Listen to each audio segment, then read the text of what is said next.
The days are getting longer, the days are getting warmer, and that means that spring is here and we can look forward to a whole new growing season for our houseplants. But maybe you're wondering, what do I need to do to ensure that they're going to have a great year? Well, today I'm going to go through exactly that, what you need to do to prepare your houseplants for spring.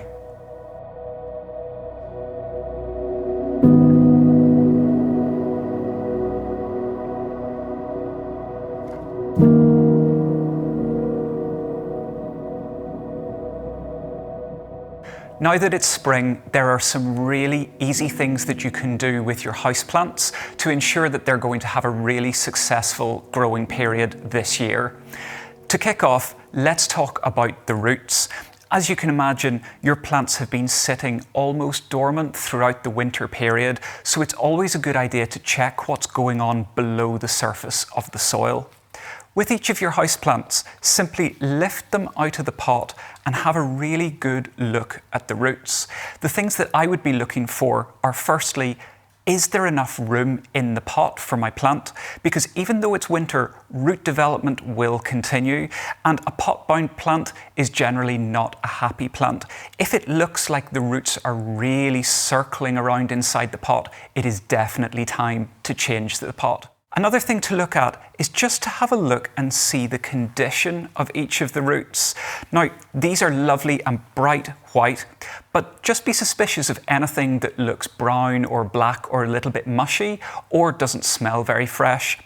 If you come across that, do not panic. All you need to do is simply clip away those affected roots and repot your plant, and everything is going to be fine. And while we're talking about what's going on underneath the soil, that takes us on to two other important considerations for this time of year, and that's watering and feeding, because both of those things are things that you will have tailed off during the winter while the plants aren't actively growing.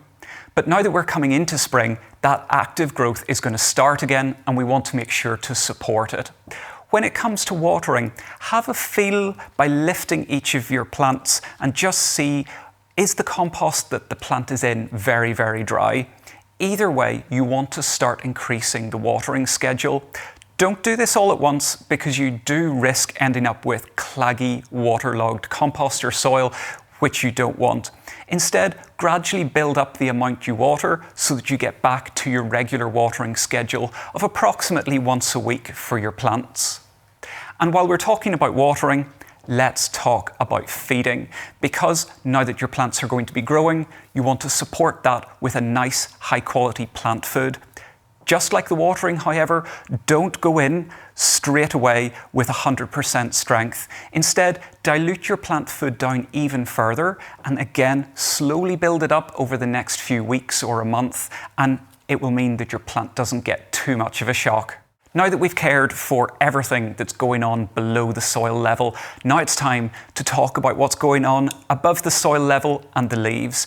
Two great things to do at this time of year are really going to help supercharge your plants.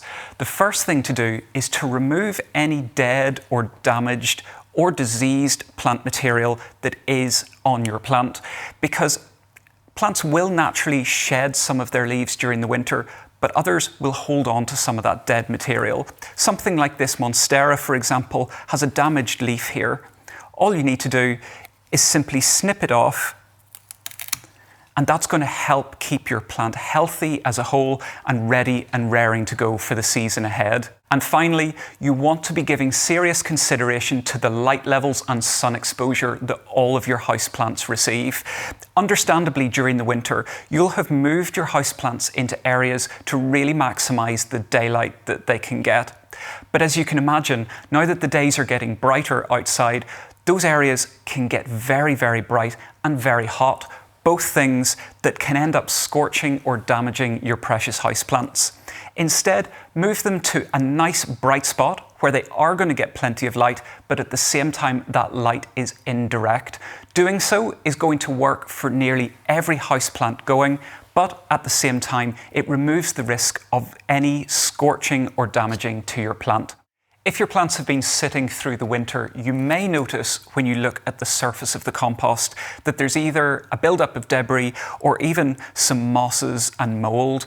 Now, for both of those things, you don't actually want that to remain on the surface because unlike outdoors, the natural processes aren't there for that stuff to naturally break down and deliver its goodness into the compost. So instead, my recommendation is to simply remove that. All you need to do is take off the top maybe centimetre or two by scraping it off gently. I use something like a chopstick and just gently scrape off that top layer.